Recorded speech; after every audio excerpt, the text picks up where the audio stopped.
Match number 54 of the Indian Premier League. 2 points were up for grabs, and these 2 points were going to be very, very crucial as we get closer to the playoffs of this edition of the IPL. Like always, in this video, I'm going to be taking you through the key highlights of the 54th game of the Indian Premier League. Rishabh Pant and Shreyas Iyer were there at the centre. First game at the beautiful stadium in Dharamsala, and it was the away captain Rishabh Pant who won the toss and elected to field first, calling in the Punjab Kings to come out and put runs on the board because it was the first game at this venue. You did not know what the right score is going to be, and you did not know how big a factor will dew play. The Punjab Kings opener came out to the centre in Priyansh Arya and Prabhsimran, but Priyansh Arya had to go back to the pavilion very, very quickly. Punjab Kings opening pair in Priyansh and Prabh have really been one of the best opening pairs in this IPL so far, but today wasn't the case because Priyansh Arya was the first person to depart back to the pavilion. But then Shreyas Iyer stopped himself and promoted a Josh Inglis at number 3. He came out to the centre, and with Prabhsimran, both of them really took on the attack.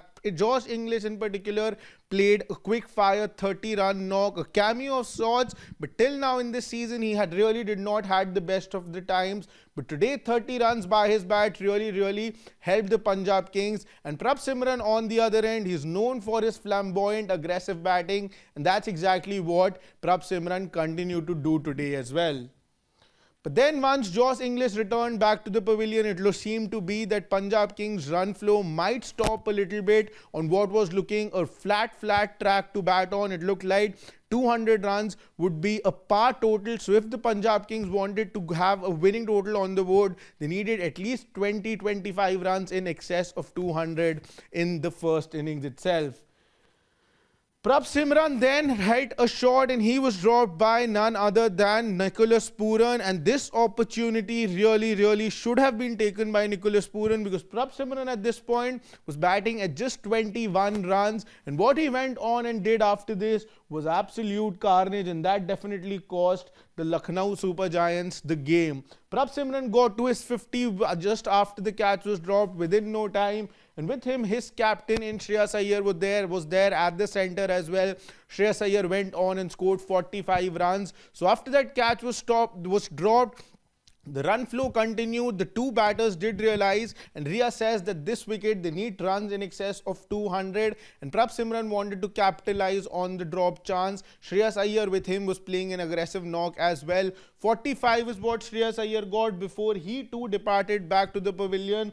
A quick fire 25 ball 45s really helping the cause of the team, and wickets were definitely falling for Punjab Kings on regular intervals, but the runs were not stopping. As you can see, they were 128 for 3 at the 12th over, at the midpoint of the 13th over, I beg your pardon, and that is why Punjab Kings could bat the way they were, because they were not ready to stop, because they bat so deep. Once Shreyas Iyer left, Nehal Vadera came in and continued to bat from exactly where Shreyas Iyer left, and Prabhsimran today was looking really good. It looked like that this season, where he's really leaving a mark, he's already scored in excess of 400 runs this season. It looked like that today is another day where he could really score those big runs and convert his 50 into 100 as well. But then Nehal Vadera had to get out, and then Shashank Singh joined the centre, joined Prabhsimran in the centre, and after that both of them continued to just hit those shots, and that's exactly why the deep batting lineup of Punjab Kings really helps them, and that is why they could play such shots. Shashank Singh hit a 6 which went and hit the roof of the Dharamsala stadium, HPCA stadium. It stayed there, and new ball had to be called. That how good the Shashank Singh and Prabhsimran were timing the ball. Prabhsimran then unfortunately again getting out in the 90s. 91 is all that he could manage. He missed out on a well-deserved century by 9 runs, but he had done the job for his team. The platform was set. He had made sure that the team has gone past 200.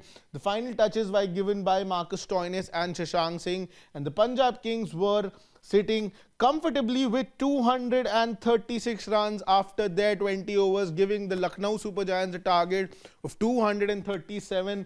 91 by Prabhsimran, 45 by Shreyas Iyer, and 33 by Shashank Singh of the 15 balls that he faced. Lucknow Super Giants were in desperate need of these 2 points, and if they wanted to be in the race of the playoffs, they had to chase this total down. But that's not how their chase really started. Arshdeep Singh was looking a different beast altogether today. He was swinging the ball like a banana, and he got rid of Mitchell Marsh and Aiden Markram in the first spell itself, and he ended up this game with 3 wickets. Nicholas Pooran came, Nicholas Pooran went. He did start off the season on a high, but as the season is coming closer to the business end, he's really not being able to step up for the team, and that shows on the results of the Lucknow Super Giants as well. Because if he doesn't step up, then all the other batters really can't leave an impact, and they end up on the losing side. Rishabh Pant, who's been in a torrid run, did come to the centre, and he was now joined by Ayush Badoni. Both of them did want to steady the ship, did hit a couple of fours, but the torrid run for Rishabh Pant continues. He continues to disappoint. Another bad game. You can look at his expression, and that just sums up the season for him. David Miller too came after Rishabh Pant, but he too had to return back, and Lucknow Super Giants were all but out of this game. They lost 4 wickets for just 70 odd runs, and the game was long gone for the Lucknow Super Giants. Although Abdul Samad and Ayush Badoni did show some resistance, but at no point in that partnership it looked like that the Lucknow Super Giants are coming back into the game, because the Punjab Kings had too many runs on the board, and after early 5 wickets at up top by the Punjab Kings, there was no chance that the Lucknow Super Giants could have come back into this game. Abdul Samad did then eventually get out as well, but on the other end, Ayush Badoni's good form in this season continued. He got to his half century, but then again, Ayush Badoni, after a well-made 74 odd, had to return back to the pavilion. This was in the last over, and the game was well and truly done.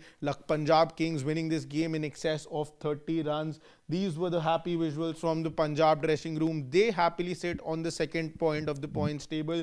We'll get to the points table, but this is how the Lucknow Super Giants scorecard looked like. No big contribution apart from Ayush Badoni's 74 and Abdul Samad's 45. That was so late that by then the bus had already left. 199 is all Punjab could get. 37 run loss they have faced, and this has really tightened the points table a lot. Punjab Kings happily sitting on the second point with 15 points. They have an odd number of points because one game they played against Kolkata Knight Riders, that got washed away. So they have that advantage of extra point, and that's why they are ahead of a Mumbai Indians and a Gujarat Titans. And for the Lucknow Super Giants, now 11 games, 5 wins and 10 points. Rishabh Pant has made it very clear they need to win all the games moving ahead if they want to have a dream to play the playoffs. But Punjab Kings will be fancying their chances at this point of time because they are happily placed at the second spot. They have 3 games left. If they end up winning 2 out of the next 3, they should be really happy and rest assured that they are making the top 4 of this edition. And in fact, they might just have a chance to be in the top 2 as well. This is how the 54th game panned out. We're getting really close now to the business end of the tournament. I hope you're liking our coverage here on Sports Today of the Indian Premier League. So do not forget to press the subscribe button, like this video, share it with your friends, and press the bell icon so that as soon as we are live or there's any interesting content coming your way, you guys come to know first.